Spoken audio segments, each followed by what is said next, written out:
Hello, everyone, and thank you for joining us. My name is Candice Moy, And I'm Allison DeVries.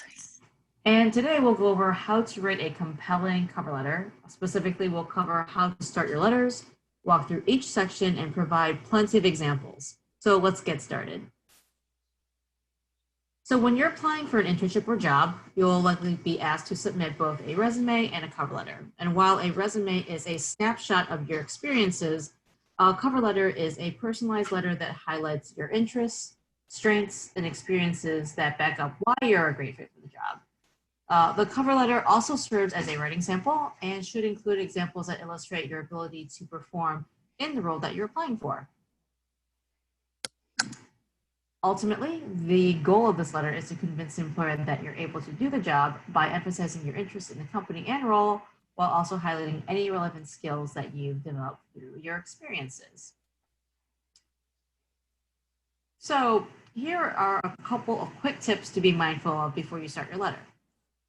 Each letter should be tailored to the individual organization and position that you're applying to, so avoid writing a cover letter template and only changing the position title and company name. And to tailor each letter, focus on the needs of the specific employer and provide examples that show interest in any relevant or industry-specific skills you've learned. Cover letters should not exceed over 1 page, and like your resume, be free of any typos. Although you should sound confident, avoid any grandiose statements about yourself or be too repetitive of your resume. So as you may see, cover letters are not something you should whip up quickly or use quote unquote fill in the blank strategy, as it requires a lot of time and research to develop a convincing but genuine case on why you're a good fit. To sum up, cover letters should not be generic. Cover letters should always be position and employer focused. And finally, each cover letter you write should be different. Now, let's take a moment to break down the sections. As you begin your letter, be prepared to include these 6 elements you see here, and we'll go over each one of these elements and provide some examples that can really help set a good impression on the employer. To start, you should have 2 address blocks and salutation on the top of your letter. In your salutation, it's best if you have a specific person to which to address the letter, and make sure to double check the spelling of the individual's name. You can use the first and last name if you're not sure of the gender or marital status, and if you're not able to input a specific person's name, it's perfectly fine to use Dear Hiring Manager or Dear Recruiter. Once you've gathered all of this information and filled this in, your contact info and salutation should look something like this, and also aligned on the left-hand side margin of your page. Your first paragraph is where you introduce yourself and generate interest for the employer reading your cover letter. In addition to introducing yourself and what position you're applying to, you also can include why you're interested in this particular employer, mention any referrals for the position, and show that you did your homework about the organization. You'll also preview the main skills that you want to highlight that the employer is looking for in the position, which you'll expand on in your next paragraphs. Here's an example of an introductory paragraph. You'll notice that the student highlights their interest in the field, makes it clear what position they're applying to, and why they're particularly interested in the Center for Mental Health. They're also showing their knowledge of the organization's approach to patient recovery and introduce their previous experience in the field and relevant skills to the position.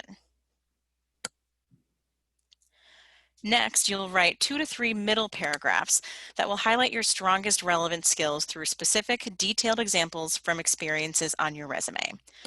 You'll also draw on these to show how your experience has prepared you for the responsibilities listed in the job description for the position.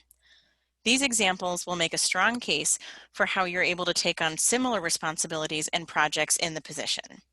So think carefully about your previous experiences to identify specific accomplishments or problems that you've solved that showcase your relevant skills and abilities.